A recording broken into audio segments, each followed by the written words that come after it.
Part 10 of the Tips for Teachers series, Student Interactions Report.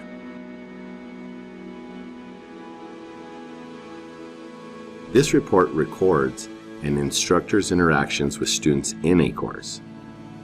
Select the course you wish to review. Select the Peoples tab.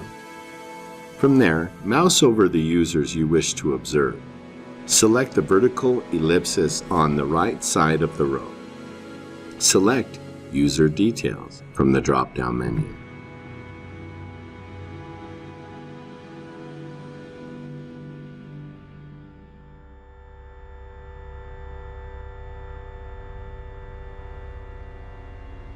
On the new page, select Student Interactions Report. From the More About This User column, it is the second option listed. A new page will load with a table that presents name, dates, and overall grades for students' interactions.